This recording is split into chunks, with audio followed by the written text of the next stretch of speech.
Shalom, kembali lagi bersama saya di channel Sukacita. Saya akan membagikan firman Tuhan untuk kita sekalian di saat ini. Dan sebelumnya kita berdoa mohon penyertaan Roh Kudus. Mari berdoa. Kami hendak bersama-sama duduk di sekitar firman-Mu, belajar tentang kehendak-Mu ya Tuhan yang memberikan kepada kami kehidupan. Karena itu bicaralah kepada kami ya Tuhan, supaya maksud firman-Mu menjadi kenyataan dalam hidup kami setiap hari sebagai orang-orang yang telah Tuhan panggil dalam persekutuan dengan Tuhan setiap hari. Kami mohon ini karena kasih di dalam Yesus Kristus bagi kehidupan kami sekalian yang telah membawa kami di jalan kehidupan, mengikuti Engkau sebagai teladan yang telah kami alami sampai hari ini. Bicaralah kepada kami ya Tuhan, karena kami siap dengar apa kata firman. Amin. Firman Tuhan untuk kita sekalian terdapat di dalam Markus pasal 8 ayat 31 hingga ayat yang ke-38. Firman Tuhan berbunyi, pemberitahuan pertama tentang penderitaan Yesus dan syarat-syarat mengikut Dia. Kemudian mulailah Yesus mengajarkan kepada mereka bahwa anak manusia harus menanggung banyak penderitaan dan ditolak oleh tua-tua, imam-imam kepala, dan ahli-ahli Taurat, lalu dibunuh dan bangkit sesudah 3 hari. Hal ini dikatakannya dengan terus terang. Tetapi Petrus menarik Yesus ke samping dan menegur Dia. Maka berpalinglah Yesus dan sambil memandang murid-muridnya, Ia memarahi Petrus, katanya, "Enyahlah iblis, sebab engkau bukan memikirkan apa yang dipikirkan Allah, melainkan apa yang dipikirkan manusia." Lalu Yesus memanggil orang banyak dan murid-muridnya dan berkata kepada mereka, "Setiap orang yang mau mengikut aku, ia harus menyangkal dirinya, memikul salibnya dan mengikut aku. Karena siapa yang mau menyelamatkan nyawanya, ia akan kehilangan nyawanya. Tetapi barang siapa kehilangan nyawanya karena aku dan karena Injil, ia akan menyelamatkannya. Apa gunanya seorang memperoleh seluruh dunia, tetapi ia kehilangan nyawanya? Karena apakah yang dapat diberikannya sebagai ganti nyawanya?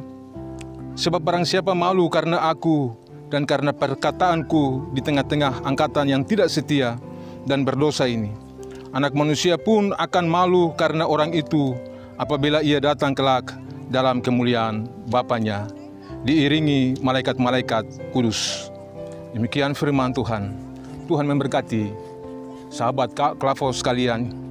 Yesus diutus oleh Bapanya ke dalam dunia ini bukan untuk menyenangkan dan memuaskan keinginan manusia. Ini pesan daripada firman ini.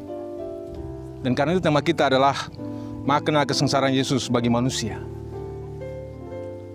Pendengar Klafos yang diberkati Tuhan, sebenarnya Yesus telah mengajarkan banyak hal kepada murid-muridnya.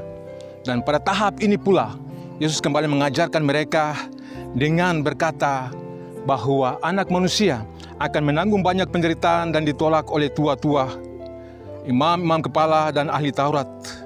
Ia dibunuh dan pada hari yang ketiga bangkit. Nah, Bapak Ibu Saudara-saudari, pendengar Klafos yang diberkati Tuhan, hal ini ternyata dilihat oleh Petrus bahwa apa yang menjadi tujuan mereka bersama orang Israel waktu itu adalah mereka melihat bahwa Yesus adalah tokoh yang diidamkan, tokoh yang merupakan figur yang membawa mereka kepada kelepasan. Dan karena itu Petrus menarik Yesus ke samping untuk berkata yang mungkin baginya tidak harus demikian terjadi seperti Yesus katakan. Nah, Bapak Ibu Saudara-saudari pendengar Klafos yang diberkati Tuhan, karena itu apa yang dikatakan oleh Yesus kepada Petrus adalah bahwa sebenarnya Petrus tidak memahami tentang maksud Allah dalam diri Yesus. Petrus tidak memahami tentang apa yang dikehendaki Allah dalam diri Yesus sebenarnya. Dan karena itu, Yesus menegur Petrus dengan keras dan marah, serta berkata kepada orang banyak bahwa apa yang sebenarnya terjadi untuk dirinya adalah bagian daripada penggenapan firman Tuhan atau kehendak Allah dalam diri Yesus.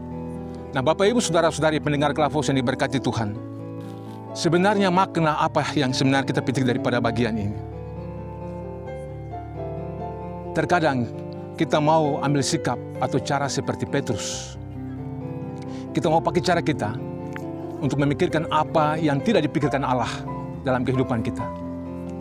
Kita mau pakai waktu kita mau pakai semua akal kita untuk memikirkan cara kita sendiri yang tidak dikehendaki Allah. Tetapi satu hal yang harus kita catat di sini, bahwa sebenarnya apa yang dipikirkan Allah, itulah yang tidak dapat kita pikirkan. Tetapi apa yang tidak pernah kita lihat, apa yang tidak pernah kita dengar, dan apa yang tidak pernah tersimpan dalam hati kita, itulah yang Allah buat untuk kita hari ini. Dan karena itu saudara-saudara, makna daripada kesengsaraan Yesus bagi kita hari ini, tema kita adalah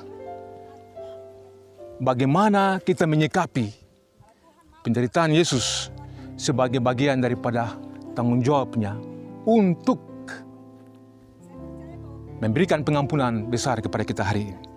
Karena itu saudara-saudara, kalau hari ini kita menyikapi bahwa sebenarnya kesengsaraan Yesus untuk kita adalah lebih daripada apa yang kita pikirkan, tergantung daripada bagaimana cara pikir kita, cara pandang kita terhadap memberikan penghormatan, keagungan kepada Tuhan yang telah memberikan anugerah sempurna kepada kita hari ini.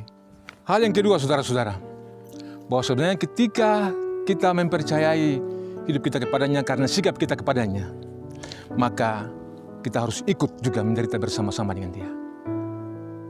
Kenapa saudara-saudara? Dia telah menjadi teladan. Dia telah menjadi figur bagi kita hari ini. Karena Dia telah menjadi teladan, Dia telah menjadi figur bagi kita, maka kita juga ikut bersama-sama dengan Dia di dalam jalan kesengsaraannya. Apapun resikonya, satu hal kita tahu bahwa pada akhirnya pasti baik. Ini jalan Tuhan, bukan jalan kita. Rancangan Tuhan, bukan rancangan kita. Dan kalau apa yang dirancangkan tidak seperti yang kita rancangkan. Ketika Dia merancangkan kita, itu bukan rancangan kecelakaan, tetapi justru Dia merancangkan rancangan damai sejahtera. Nah, Bapak Ibu saudara-saudari pendengar Klafos yang diberkati Tuhan, hari-hari ini mungkinkah kita masing-masing mengambil jalan sendiri? Hari-hari ini mungkinkah kita mengambil jalan kita masing-masing karena kita tidak mempedulikan lagi tentang bagaimana sosok teladan yang harus kita ikuti?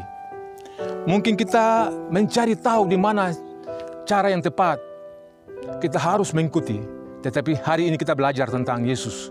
Dia adalah tokoh, Dia adalah figur, bagaimana kita mengikutinya. Jadi makna kesengsaraan Yesus bagi kita hari ini adalah sikap kita terhadapnya dan mengikutinya setiap hari, supaya apa yang hari ini menjadi maksud Tuhan itu tergenapi dalam hidup kita. Ya, tergenapi secara sempurna dalam hidup kita. Karena tidak ada yang setengah bagi kita. Tuhan Yesus telah buat itu sempurna dalam kehidupan kita. Dan ketika kita melakukan itu, kita mengikutinya dengan sikap kita, dengan cara kita yang sebenarnya, maka kita juga harus melakukannya sesuai dengan kehendak Tuhan.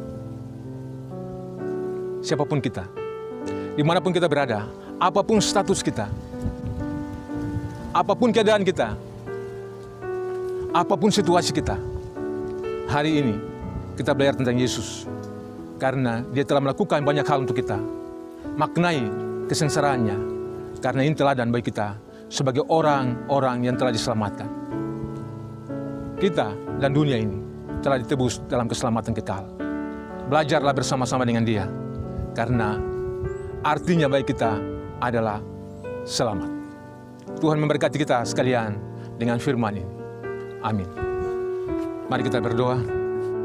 Kami telah dengar firman-Mu ya Tuhan, dan biarlah makna kesengsaraan-Mu menjadi berarti dalam kehidupan kami, supaya kami tidak mencari jalan kami sendiri, sehingga kami dapat memikirkan apa yang menjadi kehendak Tuhan dalam hidup kami. Kami tidak pakai cara kami tidak pakai pola kami tidak pakai akal kami sebagai manusia, tetapi lewat firman Tuhan kami belajar tentang cara Tuhan dalam kehidupan kami. Kami dapat mengikuti kehendak Tuhan tentang apa yang Tuhan maksudkan, sekalipun di tengah-tengah jalan kesengsaraan. Dan biarlah semua itu menjadi jalan yang membawa kami kepada kehidupan kekal. Kami percaya satu hal di dalam Yesus Kristus yang telah menebus kehidupan kami.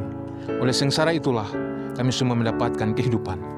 Kami berdoa bersama-sama ya Tuhan, untuk semua yang telah mendengarkan firman ini, supaya bagian ini dapat tersimpan dalam hati dan dapat melakukannya. Memberikan kepercayaan yang sungguh kepada setiap hati yang mendengarkan firman Tuhan, tetapi juga menggerakkan iman untuk terus bertumbuh ke arah-Mu, ya Tuhan. Bapa di surga, terima kasih banyak juga untuk channel Klavos Sukacita yang telah menyiarkan bagian pelayanan firman Tuhan kepada setiap siapa saja yang mendengarkan firman Tuhan. Tuhan memberkati channel ini dengan setiap pelayan yang ada, hamba-hamba Tuhan yang menyampaikan firman Tuhan, tetapi juga setiap kru yang bekerja dalam channel ini. Terima kasih Tuhan untuk semua pekerjaan baik yang telah kami terima hari ini, lewat kasih-Mu yang besar, lewat kuasa-Mu yang besar dalam kehidupan yang telah Tuhan yang anugerahkan kami dari hari ke hari. Dalam nama Yesus Kristus kami berdoa dan memohon. Amin. Shalom. Tuhan memberkati.